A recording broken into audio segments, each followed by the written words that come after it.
Recognizing Nanaimo, North Cowichan. Thank you, Madam Speaker. I rise to respond to the motion made by the member from Kamloops North Thompson. And I understand that the member is rather new here. He wouldn't have been here when the old government, his party, rolled over on British Columbia and gave up on defending our coast. At the time, they had admitted that there were concerns around diluted bitumen being shipped off of our coast and an increase in tanker traffic. They even set down some conditions, but then promptly rolled over and gave up on defending our coast. Instead, they'd like to stand and fearmonger in this place and misrepresent the facts that, in fact, the oil company price gouging, is what's responsible for the high prices here in British Columbia. 1 cent of the increase here has been due to taxation, and the other 39 cents on average has been due to price gouging, and that's just a fact. But given the chance, this opposition, Madam Speaker, would put tens of thousands of jobs at risk, jobs that are dependent on a clean and healthy coast. The choices they would make would be bad for our economy and bad for the people of British Columbia.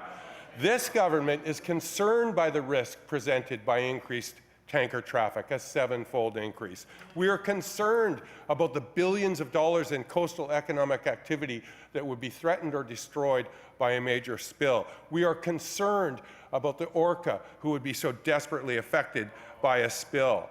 That's our responsibility. Our responsibility is to be concerned about those things. The members opposite, when their party was in government, actually admitted similar concerns, but as I said, promptly rolled over and gave up on defending the coast. We consider that the Federal Court of Appeal quashing the approval of the pipeline because it failed to properly consider the risks of increased tanker traffic and consultation with First Nations was inadequate.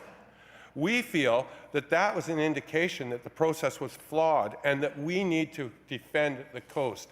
That's why we've submitted a reference case to establish the jurisdiction of this province to protect the jobs, economy, and environment of British Columbia. Madam Speaker, a single spill would put at risk at least $9 billion of coastal economic activity, a single spill. Tens of thousands of people, communities that depend on the ocean to set their tables, the First Nations communities of coastal British Columbia, would be devastated. And this former government, the opposition, the official opposition, would have us, for very little benefit to British Columbians, put all of that at risk. Even they must recognize that ferry traffic does not pose the significant risk that oil tanker traffic does.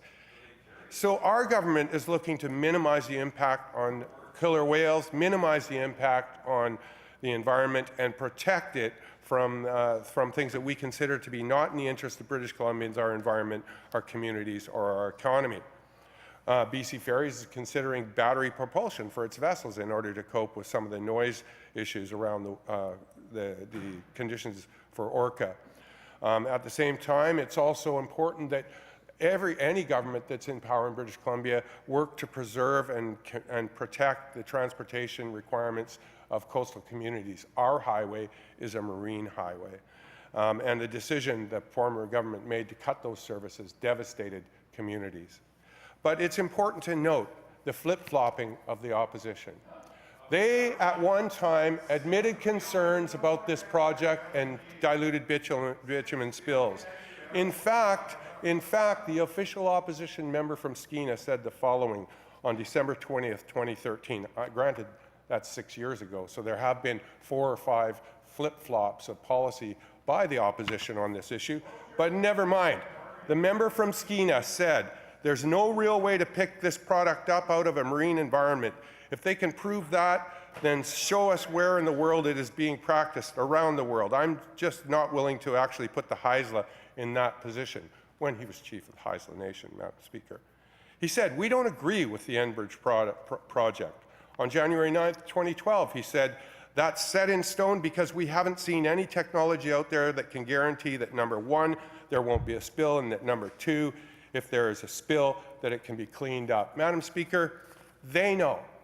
They've admitted in the past that this is a huge risk to the coast of our province. And now they should acknowledge that Thank you, and member. oppose the project. Thank you.